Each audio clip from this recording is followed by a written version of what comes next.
never believed in soulmates. That's what I told myself every time I watched someone fall head over heels in love, as if it were the most natural thing in the world. Until I met John. It started on a Monday. Gray skies, cold air, and coffee that tasted like burnt wood. I had just transferred to a new firm downtown, and everything about the place felt sharp and unfamiliar. People smiled with their teeth, but not their eyes. Then he walked in. A little late, confident, casual, a leather jacket over a pressed white shirt, his presence somehow loud without speaking a word. His eyes scanned the room briefly until they found mine, and in that split second, something shifted. Something deep and unsettling. We were assigned to the same project.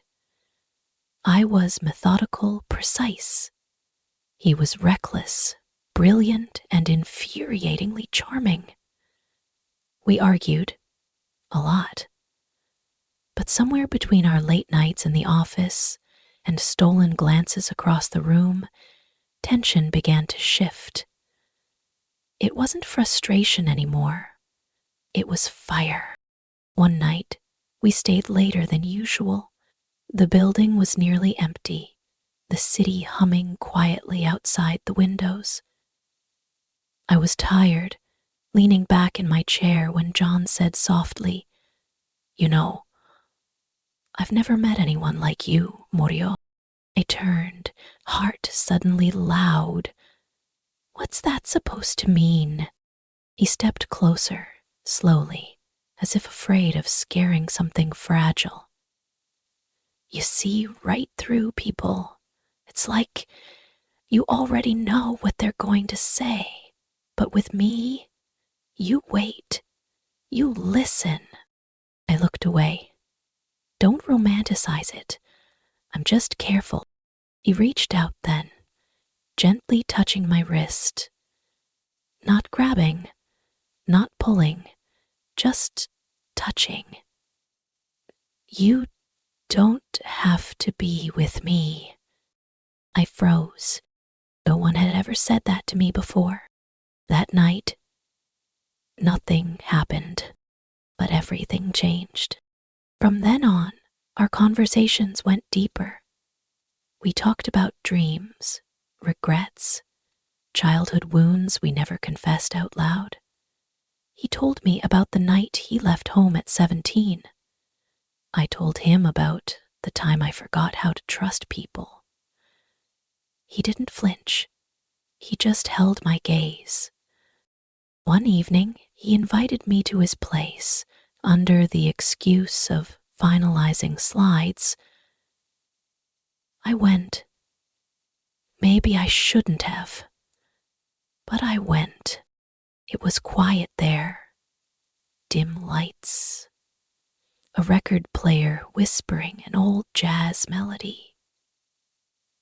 He poured me wine without asking, and for a moment, we just stood there, in silence, in space, in the tension between wanting and resisting. A wind blowing. "Do you want this?" he asked. I looked up. "Do you?" He didn't answer with words. He stepped forward, wrapped his arms around me, and kissed me. Not hungrily, but deeply, like he was reading pages of me he'd waited too long to hold. That kiss broke something open inside me. His hands touched not just my skin, but who I was. It was like being seen and held at the same time. Like he wasn't just undressing my body, but the guarded parts of my soul, I never let anyone near. Everything slowed down. Every breath felt like a confession. We moved with a quiet urgency, like two people who had been alone for too long and had finally found home in each other. Later, as we lay there under the quiet warmth of dim light and tangled sheets, I whispered, "You didn't just touch me." John looked over, brushing hair from my face. "I know," he said. "I felt it too." Days turned into weeks, and our connection only deepened. It wasn't about sex, or even just romance. It was about finally being known, fully, rawly, without fear. Sometimes love doesn't shout. Sometimes it whispers in the dark. And sometimes it walks into your life in a leather jacket and changes everything.